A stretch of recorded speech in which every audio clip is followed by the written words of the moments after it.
директор образовательных программ ICAgile, человек, который вчера проводил для нас очень классный тренинг «Training from the back of the room», тренинг для тренеров, и вообще замечательный человек, очень веселый, общительный и интересный. Рад представить вам Шейн Hastie. Вот, сейчас он вам расскажет про распределенные команды. Окей? Спасибо. Good afternoon. Yes. There it is. All right, this is the Being Agile in a Remote Team talk. We'll start with a technique that some of you might recognize from the class we were in just a few days ago. Lunch was a while ago. Stand up, please.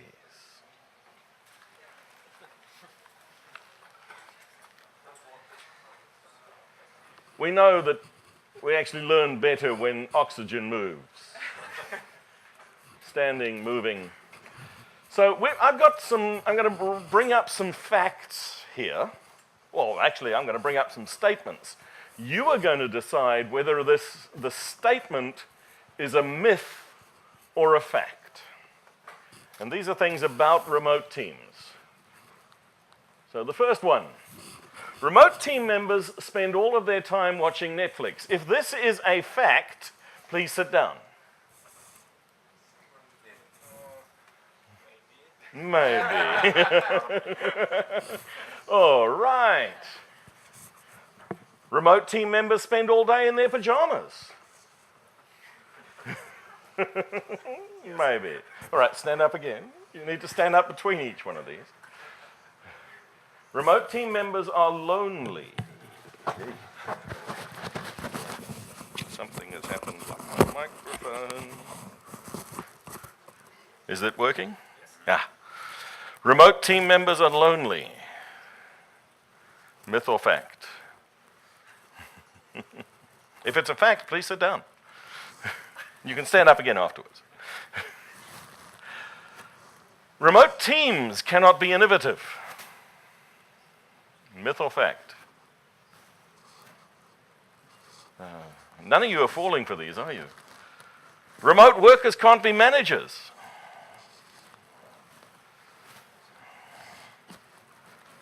Remote teams are overwhelmed with email.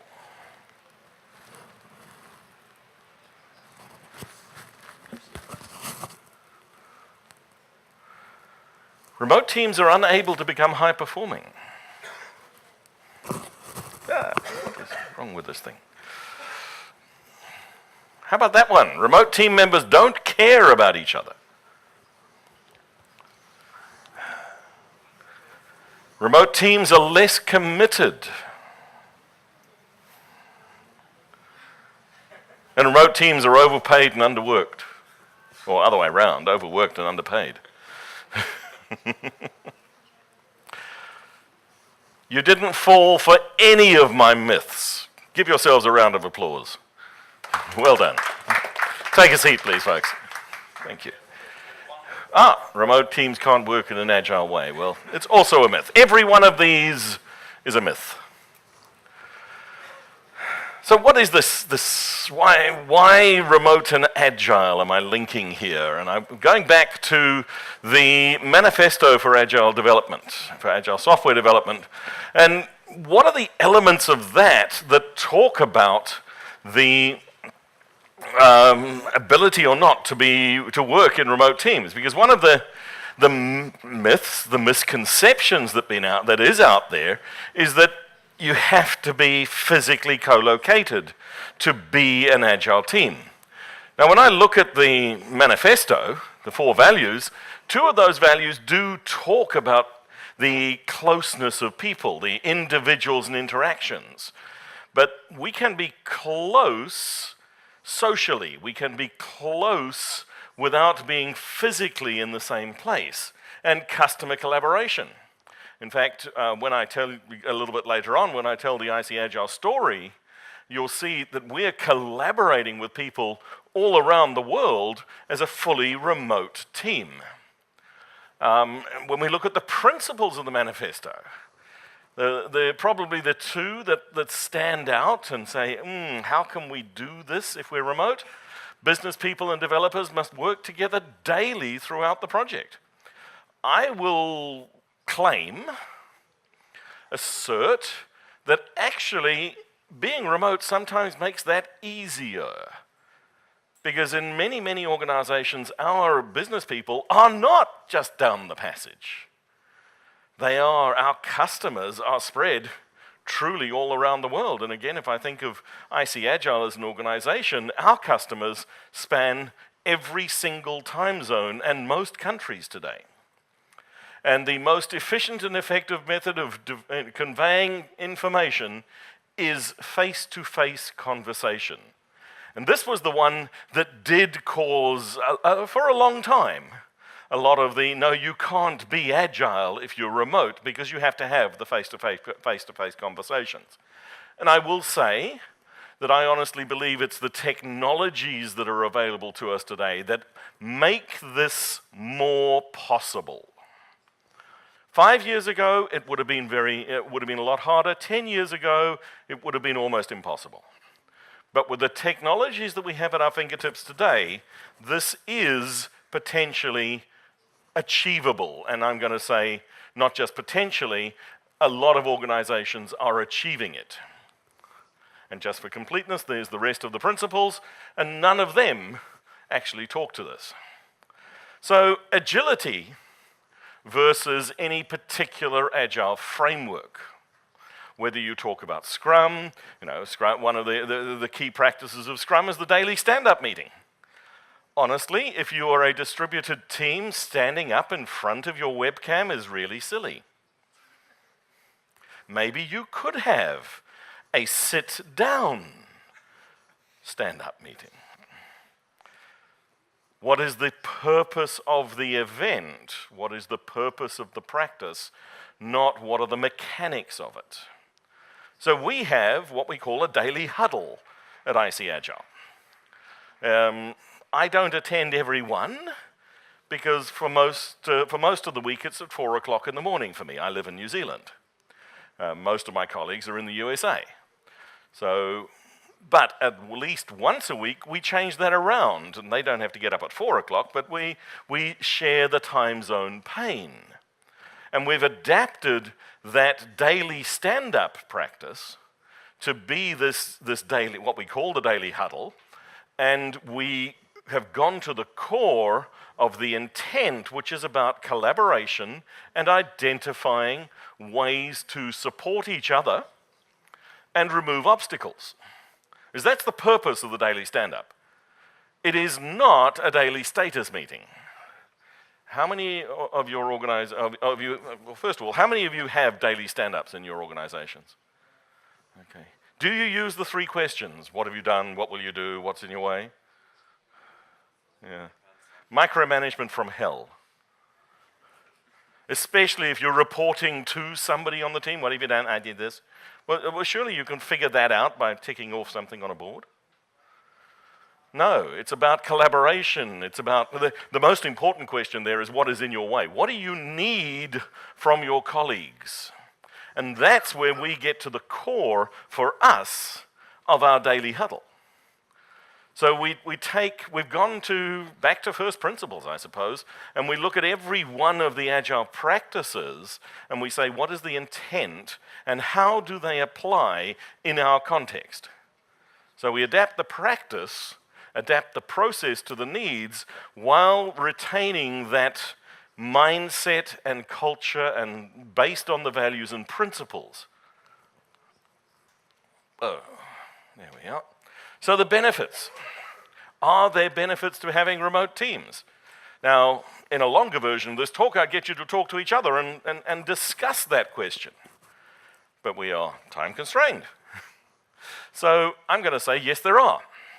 And here are the ones that we've identified and that we truly feel are benefits both for us as individuals and for our organization. For the organization, it's get the right people. It doesn't matter where they are based. For us, high engagement. And interestingly, studies that have looked at this stuff have found that remote team members tend to be more engaged than the average physically co-located employee.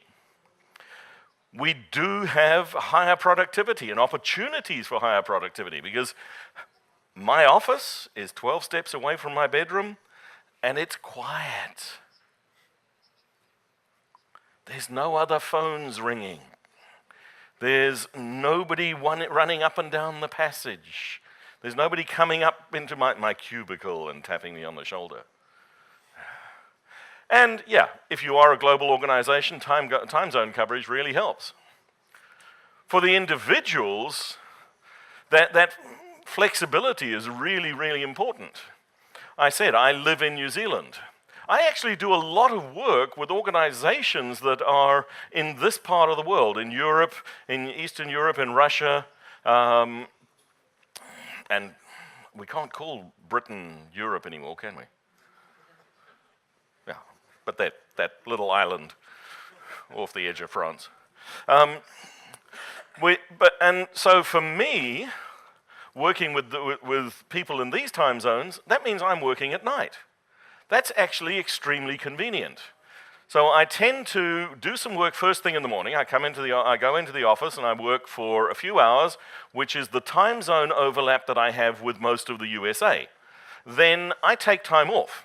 I knock off work most days between 1 and 2 o'clock, and I stay off until about 6 o'clock, actually probably 8 o'clock in the evening. In that time, over the last couple of years, my wife has had health issues, so I've been able to look after her. We also have a number of grandchildren. So one of them lives fairly close. She's 4 years old now.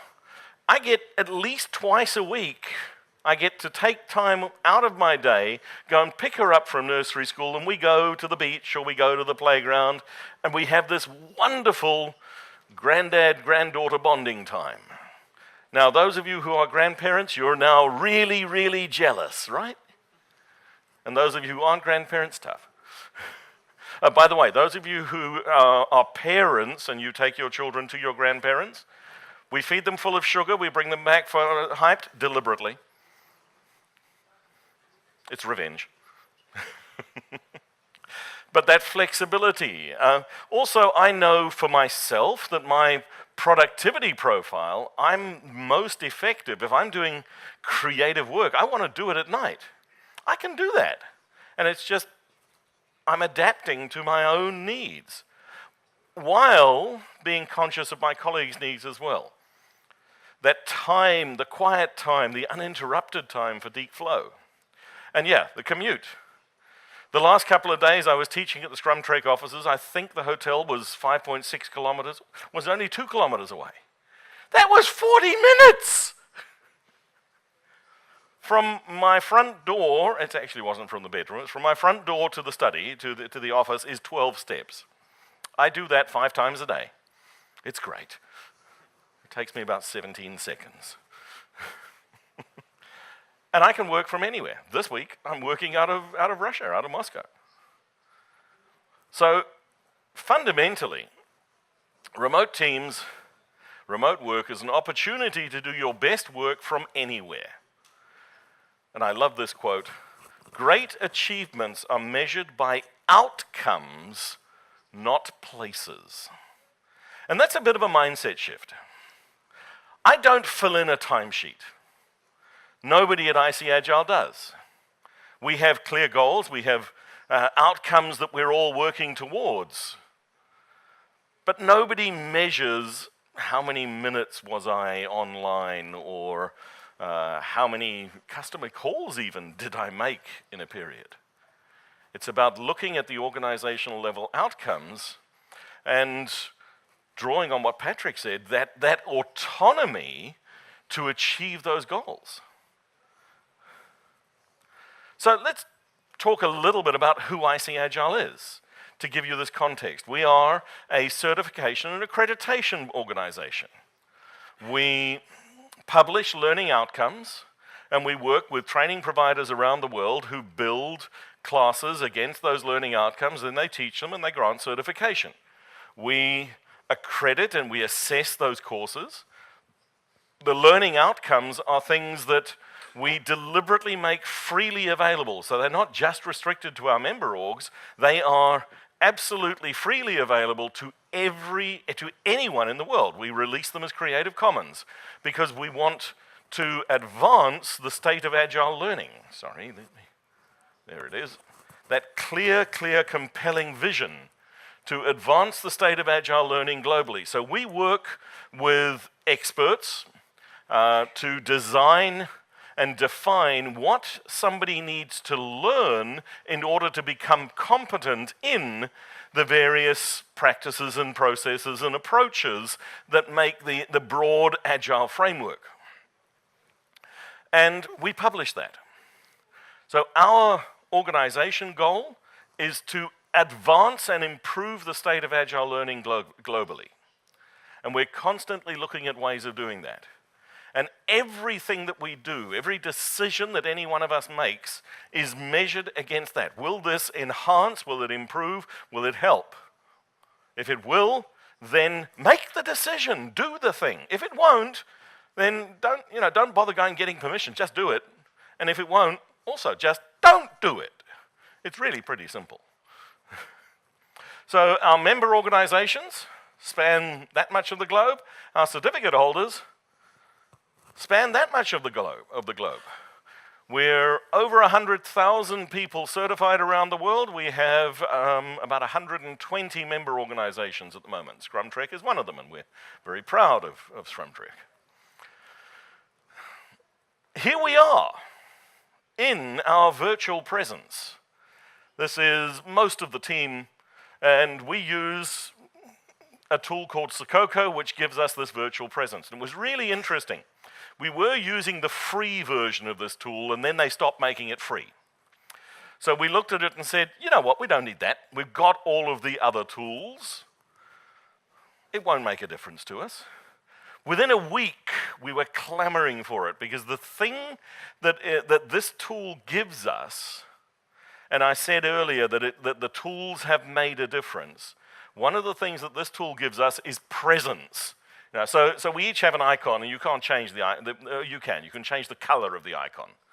And we actually have a bit of a joke about it. When we come in the morning, what color shirt am I wearing? You change the icon so that it sort of matches the color of your shirt. That's as much customization as you can do.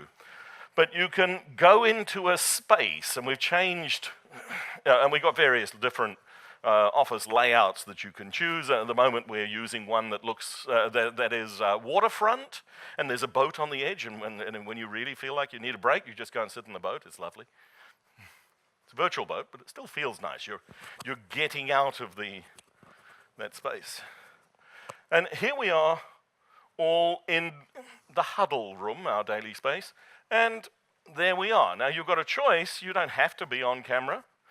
If you are in a space, if two people are in a space, you just turn on the microphone, you can talk to each other immediately. You've got that immediacy of presence, which has made a big difference. And then there's other tools. We use things like Zoom, we use the Google Docs, we use Slack. So again, the tools help. In fact, in many ways, they facilitate, but they do just facilitate. We still have to get together on a regular basis. At least twice a year, we bring the whole team to the same physical location, and we spend time getting to know each other and bonding and working on things deeply meaningful together. One of the things that we worked on, and a few people came to the workshop I had earlier on designing culture, we actually deliberately designed our culture. We sat down and we thought, what is it that we want to represent ourselves as to the world? And this is the summary. These are the sort of broad headings in our culture book. We are a small team of fearless leaders who like to punch above our weight class. We view failing as an important muscle for our growth, and we hold ourselves accountable without placing blame on others when we fail. Now that, every one of us has this. We've actually, all of us have printed this page out. And we look at it regularly. And if something happens, and something went wrong and I want to go and argue with somebody, and I feel myself placing blame, I have to consciously stop and say, no, wait a minute. Something went wrong, how do we fix it without blame? And it's a conscious and deliberate act. Because we sat down and we agreed, and building these sort of culture artifacts are not something that should be written by a group of managers and imposed upon the organization. These are things that need to be collaboratively built. We did this together in Chicago, in a room, all of us together. We sat down, we facilitated it, we came up with, these are the 4 headings, and then in behind that, there's a whole lot of additional depth and detail that actually talks about specific behaviors and examples of behaviors. And that's really important to us because it gave us, again, a framework to support each other and supporting the community, working well together. These are important things. And for any team and any organization, this is important. For a remote team, it's absolutely critical. If you want to become agile, if you want to become a high-performing team, you need these agreed ways of working. And I don't know, I haven't seen this too many times this conference, but the Google study, psychological safety, the single most important factor for high-performing teams. And what psychological safety comes down to is my colleagues have got my back. I can take a risk, I can make a mistake, and if something goes wrong, I'm not going to be attacked, I'm going to be supported. And it makes a huge difference. So what's needed to create a collaborative remote team environment? Well, there's 3 things, 3 sets of advice that we've got here. And again, in the workshop version of this, I'd make you figure it out for yourselves, but I'm spoon-feeding you. First one, for leaders, start with trust. Measure the outcomes, not the activities. Think of what are the important corporate outcomes, the team outcomes, the division or group outcomes. Let people know what they are and allow them to figure out the best way to achieve them. Provide the support needed, and that does mean spending some money. Get the tools. When we did find that losing that Sakoko free license hurt us, it wasn't a difficult conversation with Shannon to say, hey, we need this, we need to spend this money. It was easy because it did make a difference and it does make a difference. Allow time and space for collaboration, even gossip. The things that you automatically get when you are physically in the same space are these social nuances. You do bump into each other going to the coffee machine. If you are distributed, one of the common mistakes that we see is people focusing on that efficiency. Don't spend too much time on this lengthy conference call. Actually, allow the time. We schedule in with at least twice a week, a half an hour to an hour of unstructured chatting time as a team. Now, if you were in the same physical office, you're doing more than half an hour to an hour a week. You're probably doing 3 to 4 hours a week. But we schedule the time, and then we just chat. And it helps to build those social bonds. So from a leadership perspective, it's about making that safe and also do lots and lots of experiments. Try something, see if it works. If it doesn't, that's fine. If it does, amplify it. Take an agile approach. Inspect and adapt. Learn. For teams, hold each other to account. Have a high bar. Have high expectations of each other. Accept that different is just different. It's not wrong. We work hard to avoid any sort of us and them. There's a beautiful tweet I've seen recently. I think it was Deborah Prius. Said, any time I hear the word they, I stop and think, why shouldn't this be we? Well, we have a very strong we culture. What are we doing, not what are they doing? Those North Americans, they're weird. Find those ways to create the water cooler moments, the opportunities to share the casual time together. The concept of Inception Levels comes from an interview I did with a lady named Andrea Golay, where she talks about the way that they work. They're a co-located team. She and her husband own a company, but they have flags that they put up or indicators that they use. How deeply engrossed am I in solving this problem or working on this thing? How interruptible am I? Now, this could be a really powerful tool for co-located teams. Just some way of indicating, hey, I'm working on an architecture or I'm trying to understand a really complex contract. Well, please don't bug me, don't interrupt me. On the other hand, I'm just filling in my monthly timesheet, please interrupt me. What level of interruptibility do you have? But also, if you do use it, don't come into work, switch on the do not disturb, and then never turn it off. You have to respect that people actually need access to your time. Think about building those norms, establish the team norms, take the time to if possible, physically get together to build that initial set, and then adapt it over time. Think about the different types of interactions. We have an agreement within the organization that email is for external use only. We don't send each other emails unless it's, I got this, you need to see it.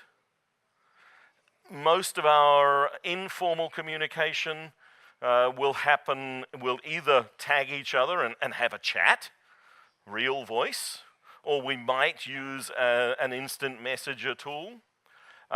We use Slack for quite a lot of stuff, particularly for the asynchronous communications.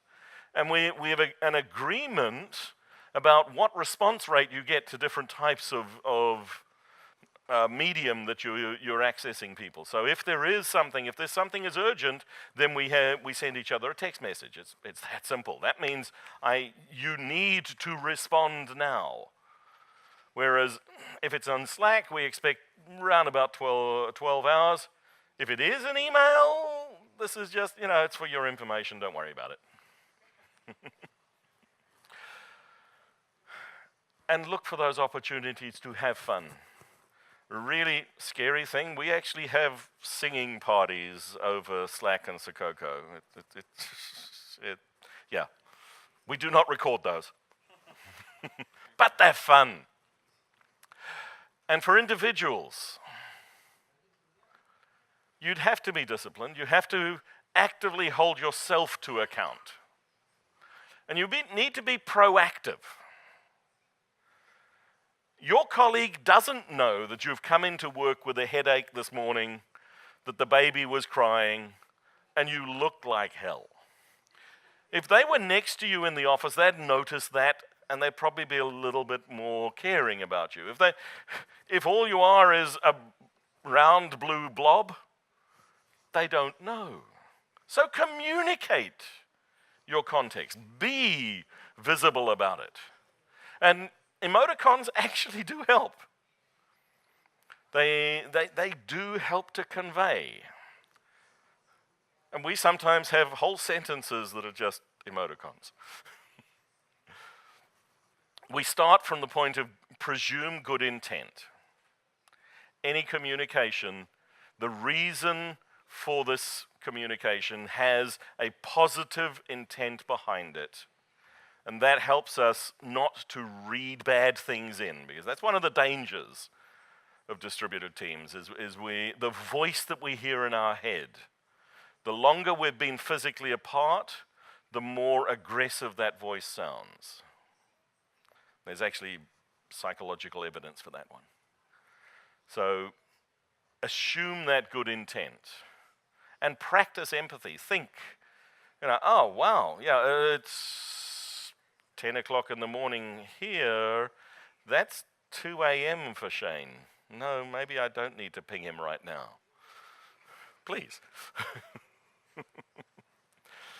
And understand how each other likes to communicate. So those protocols. Be very, very clear about time. Time and time zones. Evan was telling me earlier on today of he got up at 4:30 for a meeting because he thought it was scheduled for 6:30, but the time zone that his laptop was on was London, so it showed 4:30. So he got up for a meeting at 4:30 that happened at 6:30. Quite common. Try and have a working space that isn't your bedroom. That physical moving to a different space. My office, we're fortunate in the design of the house, I actually have a room that's outside the house. I have to go out of the building to go to work. And I've got that feeling of going to the office, which does help at a psychological level. Professional appearance. If it is casual Friday and you're only interacting with your colleagues, well, maybe a t-shirt's all right. But most of the time, do think, even though you're on camera, people are still looking at you, and respect them in terms of your appearance. And something that it's easy when you are working in that remote space to neglect your own health. Exercise, time out from work and so forth. We for instance, don't have a vacation time policy at ICAgile. It's take whatever you need. The biggest challenge is getting people to actually take time off. Because we are a purpose-driven organization. We care about what we want to do. We care about our colleagues. And if I'm away for a couple of weeks, are they going to be able to fill in for me? And that's it. I know it feels strange, but it is something to be very, very conscious of, is to look after and care for your own health. Take that time out. Make sure you get the exercise, even if you are really enjoying doing this work. So, and take the time to understand, to get to know your teammates well, and you actually get really, really great outcomes. My colleagues have become really good friends, and I'm really proud to be part of a team that is truly trying to make a difference in the world by advancing the state of Agile learning. So yeah, remote Agile teams definitely work, but they need to be supported in the right way. Thank you very much, ladies and gentlemen.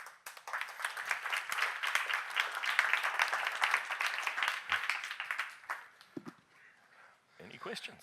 Да, у кого какие вопросы? Ruslan Yusupov, 7 Airlines. From your experience, did you have some cases of teams becoming remote from collocated with your help? Well, we started entirely remote, but yes, I have worked with organizations. I mean your clients. Yeah. Some companies that decided to become remote. Yep. Could you give some few cases? Must impressive, or maybe must failed. Well, I won't name names, but in my experience, the things that have made the biggest difference, the ones that have been successful, are the ones where the reason for becoming distributed was not to cut cost. It was to take advantage and to support people. If we're going to cut cost by outsourcing work to a cheap place, pick your cheap place, and we're thinking of those people as being the cheap workforce, then you immediately get into an us and them situation, and almost always it fails. On the other hand, we're looking for really competent people, and they happen to be in that geographic location, and we're going to embrace them as part of our team. Very different outcomes. And the people might be in the same physical place. So it's the attitude that we take towards it. If we are allowing, if an organization is saying, you know what, we don't need all this office space anymore, what are we going to do? Are we going to allow people to work remotely? Then make sure that everyone who is working remotely has a decent internet connection, they've got decent equipment that they can work on, that they do set up those protocols for how they're going to work and collaborate. So that the framework is in place to enable them to be successful. If we just say, all right, from next Monday you're working at home, what's going on here? Am I now, because one of the immediate fears of that is my manager will never see me.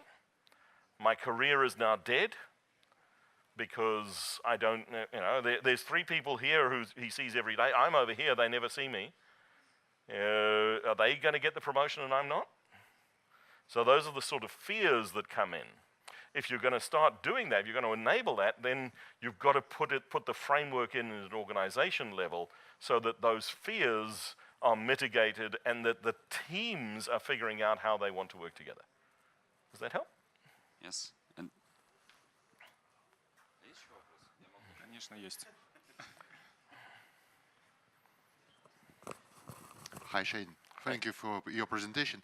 Do you have experience when organization have hybrid team? For example, half of team is in office and half is far away. Yeah, that's nasty.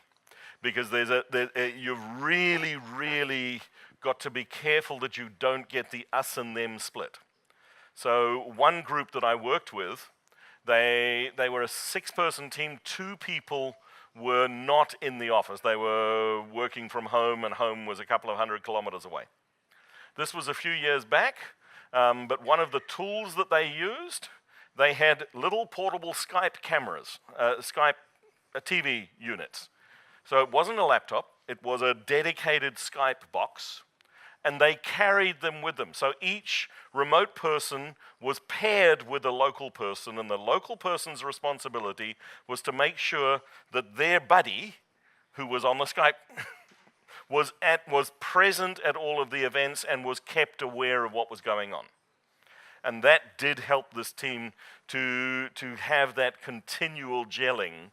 Is one of the risks is that the co-located group becomes a much more gelled team, and we then have these satellites who don't actually feel part of the group. And that impacts performance and productivity and engagement and all of those things. So find ways, and one of the best ways is just pairing and buddying. Your responsibility is to look after that person. It works. Cool. I have a question too. What about salary in remote teams? Do they have fixed salary or should they toggle the hours? What is about your experience? Maybe in ICAgile. In ICAgile, we look at what is the work worth, and that's the salary. So about outcomes, you Yeah. look on the outcomes. Yeah. Okay, thank you. Okay. But in different places, you have different expenses, right?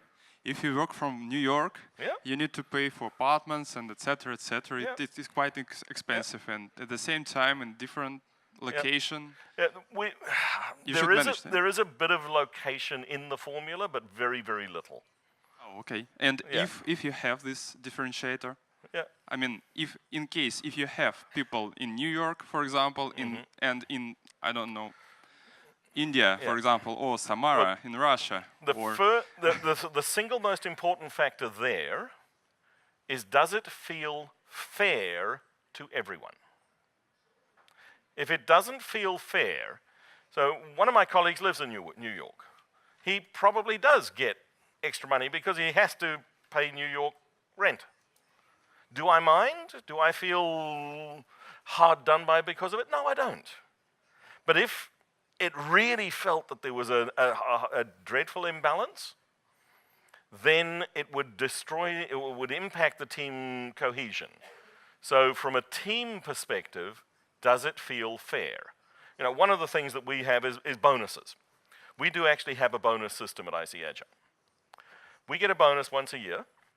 That bonus, the bonus pool, is worked out through according to a formula, and then it's divided by the number of people. That's it. There is no difference. Shannon is the managing director, myself, Kevin, whomever, we all get exactly the same amount of that bonus. Our salaries are different because that is linked to the work that we're doing, the skills that we bring, experience, and various other things, and very little of that is where we live. But the bonus is for the whole organization, and it's based on the organization's outcomes. So I don't get a bigger bonus than Kevin, we get exactly the same figure. And that fairness is really, really important. So in this case, maybe the resolution of these different expenses in different locations could be to open. For example, I know that average amount of money which I need to pay for average apartment is. Yep. Okay. Yeah. An organization that is totally transparent has got a lot of this stuff. They put up how they do it is Buffer. If you look at buffer.com and look at their blog, they have been really open and show they've got their salary formulas public and all of that stuff. Cool. Yeah. Good evening. My name is Vadim and I live in St. Petersburg. And weather in our country is not permanent. I want holiday not Saturday and Sunday, but in day with good weather. What do you think about this? What impact will that have on your colleagues? I don't know. Yeah, because that's the question. Sometimes I work a Sunday and I take a Monday off. Sometimes I work a Saturday, and quite frequently I work Saturday because part of Saturday because that's US Friday, and we have a lot of customers in US.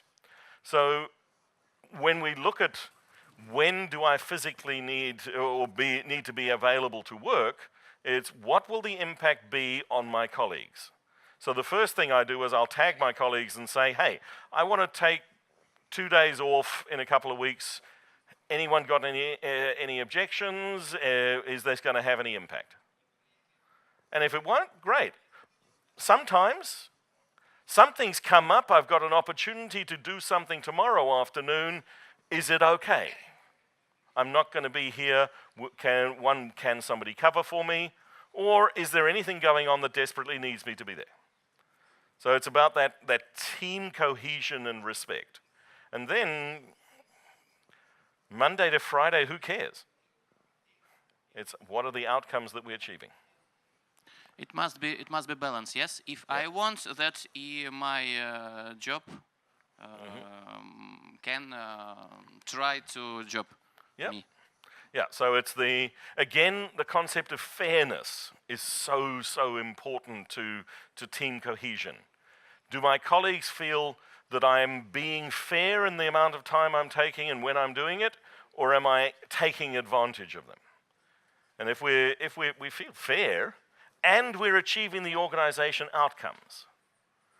So one of the reasons for I work on a Monday, of course. Well, not of course, but I work on a Monday New Zealand time, which is Sunday in the US. But that gives us an extra day of global support, which we wouldn't have. So we don't have, our support works just because of the distribution of the team.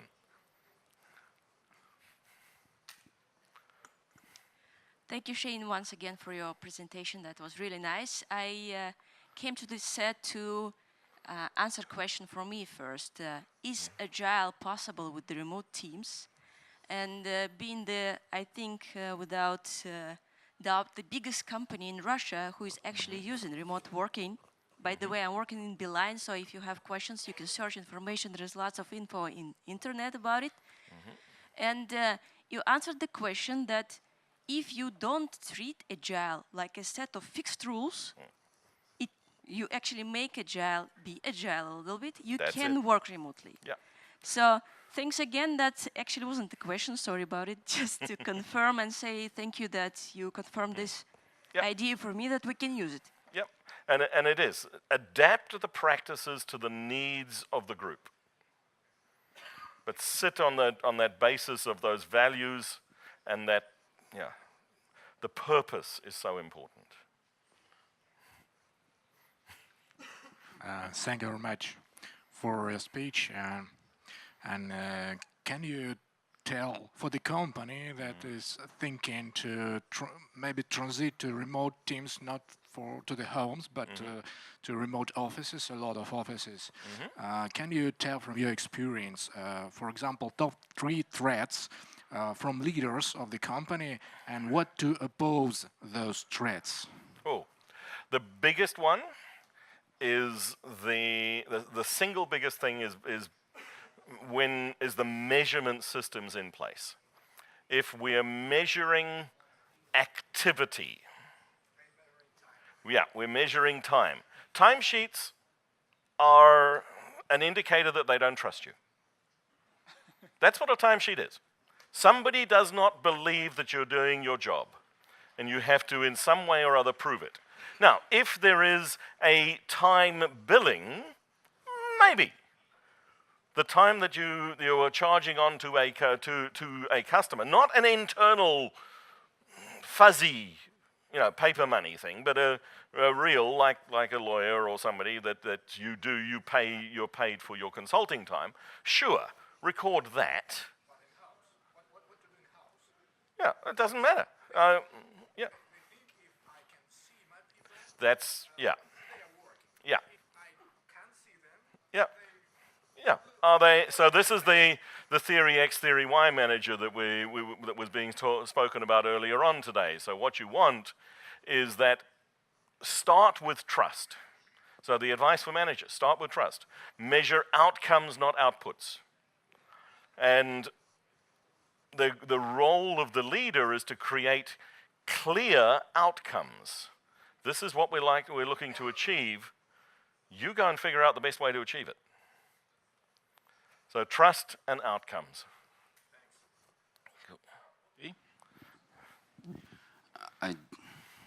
Ruslan again. Just want to know your opinion about collocated teams. Is it your principal position that they are not allowed, not have a right to exist? Or maybe you allow their existence? Yeah. And the point is, do you think if that remote teams have some ceiling, plateau of performance, of productivity, without having this ability to work together with physical presence, like to push with elbow and pair programming, for example, mob programming, something like this? I've seen mob and pairing done remotely. That's no problem. The tools work beautifully for that today. And I'm going to say, the context is everything, and what does this team want and need? Some teams need to be co-located. Some teams can be really effective if they are distributed or if they're remote. It really comes down to what is the context, and then create the environment that is the most effective for them. Personally, I really hate commuting.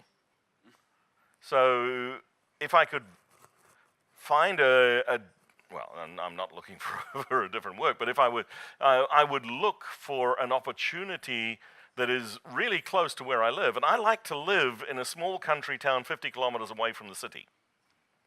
So that would be difficult. But maybe somebody did open up something there. I might think about going and working in a co-located team there. When I do co-located stuff, we get together, I said, at least twice a year, and we spend really intensive time together And that time is important. We build strong bonds during that time, and that enables us to be effective remotely. If you don't have that time, you're never going to form a really good remote team. Yeah, accepted. Okay. Thank you for your opinion. I have one more question, and maybe it will be the least one. Do you have a leader in ICAgile, or who is the leader? And maybe your leadership is distributed? Yeah, well, one of our protocols, job titles are for external use only. We are a team. We work together. We do what needs to be done to achieve outcomes. The people that set the outcomes, we have a managing director, we have a chief executive. We're a very flat structure. So, but we all contribute to deciding on those outcomes. But they are the if there is a single final arbiter, and very occasionally she will make a decision without consulting the rest of us. Most of the time, our decision-making process is consensus, not collaboration. Consent, not consensus. Consent-based decisions, and there you can research that. Sort of, is there any reason not to do this, as opposed to must everyone agree? So the leader is Shannon. Shannon. Yeah. Okay. Shannon Ewan is the managing director, and Ahmed Sidki sets he's the chief executive, but he's non-executive most of the time. Shannon is the day-to-day leader of the organization. Yeah. Okay, Shannon, thank you very much. We have out of time. Thank you very much. Thank you.